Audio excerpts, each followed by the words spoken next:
big screen. I mean, that's kind of how it was always introduced, right? Big screen. We did something pretty special on the little screen. Helped Disney create a platform. I don't even know if we helped it. They got a platform out of us because we're really good. But that's true. Now to be able to see that. When we started shooting it, we were like, what is that platform? Exactly. But it's the kind of thing you want to see on a big screen. I mean, like, to see Star Wars reintroduced in the way that Mandalorian did, and the reaction to it, and the timing of it, I mean, you couldn't have planned what occurred, but it couldn't have been better for the show. Everybody had to stay home. You know what I mean? So, worked out for me really well. Sorry to all the children in the world, but it was How's great. that going to work though? Now people have to like come together to watch. Oh, but I mean, It's what brave. thing? It's brave of them to all be It in the is, theater. You got a new hope. Like, you walked in and you got to see this ships going. Like, what are we going to see in the movie? Just to see, you know, Mando walk in anywhere. That big? I mean, I might have to go see it on IMAX. It's going to be messy probably when you go. Yeah, I mean, I wouldn't come with me. There'd be a lot of plastic sheeting. Yes. So, any other questions? Hi, my name's Domingos from the Hollywood News Source. I've got a question for Emily. So, I'm a massive fan of the Armourer. Thank you. And obviously, and I feel she's become so iconic in a way, sense that in modern sort of female characters, you can compare her like with even Eleven from Stranger Things, Wednesday Addams from Wednesday, Furiosa. She's kind of become that sort of cultural, iconic part of our culture. How does it feel to be sort of done something, the way you play her with a cadence, with the costumes, that's really made her, that's going to last even when you're retired from acting? And someone else might play the Armourer. And what would you do? They better not. And no, and in the sense, like, you know, so James Bond is different. James Bond is different armourers. Oh, we're gonna have different armors. And would you like her to have a spin-off as well? Oh my! Well, yeah. You want to give me a spin-off? Sure. I do. If you guys will come be in it with me, I love her. I mean, and I have loved. I loved in season 1 that we didn't know much about her. We still don't know that much about her. I love the mystery. I love that to me, she stands for something more than just one individual's point of view. And she's not somebody who's, you know, off on her own quest to win. To play somebody who is so focused on the good of her people, on keeping everyone rooted in what is truly most important, and in compromising, is a really special thing. And I think so, especially now, so important to be able to see that, to be able to see someone, I mean, with her and with Bo-Katan, two people who believe very strongly in different directions, willing to compromise, and then you get, you know, these two characters who believe very differently, and they all start to work together. I think that it's, not only is she really cool because she looks amazing with her fur and her horns and everything, but she just sets an example that I am so grateful to get to represent, because I feel like we need characters like her. And then I get to meet tiny little armorers, and I know that her legacy will carry on, which is absolutely incredible. Awesome. Thank you. Got a question from Nick Conaghan. So the Mandalorians traditionally aren't allowed to take their helmets off. If you could have one item that you put on your head that you would never take off ever, what would it be? My toupee. Good answer. My cowboy hat.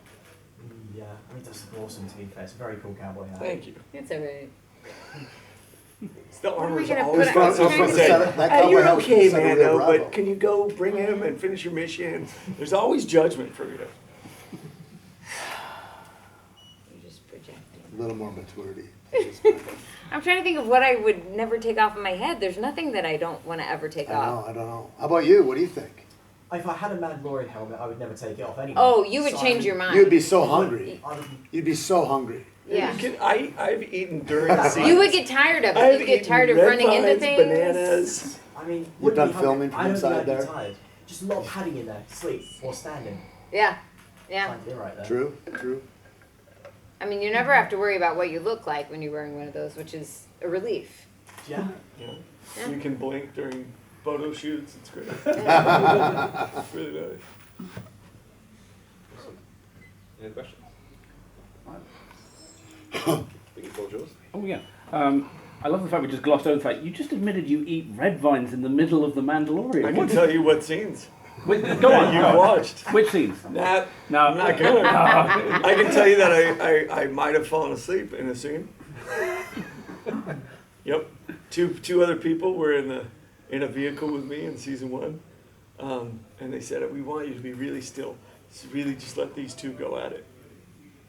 So it was like 11 o'clock. That was, I think, 13th hour, and I hadn't been out of the suit, and I 100% I heard cut, and I was like, oh, that was great. You're really great. I was like, Some of your best work. I made him go do playback so I could hear if I like snored and everyone was laughing at me. Like I was 100% completely asleep. These are the inspiring stories we like to share. I mean, I didn't ask the question, but thanks for the admission. That's Yes. Yeah. a confession. Well, I guess, I mean, like, in terms of that, I mean, that's a funny story. Do you guys have a favorite memory from set, one that you love sharing with people? When people say, oh, what's, the funniest thing that happened on set, or your favorite memory, is there a go-to one you each have? His is being asleep. There's so many. Lateef slamming into a wall. So When did people that happen? often ask, how hard is it to be in the helmet? For me, it's not hard. I don't have dreads. I have a nice face. But Lateef, the stuntman, actually has dreads, and I mean, he's not a little thin, like he's got a whole nother head size, and they have to screw that helmet on his head. They're on top of him, and they're doing this just to get him in it. That's how I know when it's me or him, because it makes his traps, which are already too big, even bigger, because the hair's down there in the suit, so you know it's him because there's no neck. Anyways, he would steam up, and so there's a scene when Gina and they're in the camp, and they're setting bombs, and then they take off, and he's like, go! And he had practiced it and done it really well, and they were doing another take, and he said, go! Because he couldn't see, he was just going off memory, and it's there. I wish they'd put it in the outtakes. I wish they would release like a bloopers reel. There's so many good ones. He lost the baby. He was jumping into the back of the buckboard in season 1 when Grief comes to get us before they come and save me. Right. And first was, they asked me, this buckboard was about this high, and they were like, hey, can you jump into that? I'm like, yeah, easy peasy. They're like, from a standstill, it's like, Lateef! And he came over, and this dude high jumps into this thing, twist, pulls a gun. I was like, He's that's bionic. incredible. He's amazing. Lateef's incredible.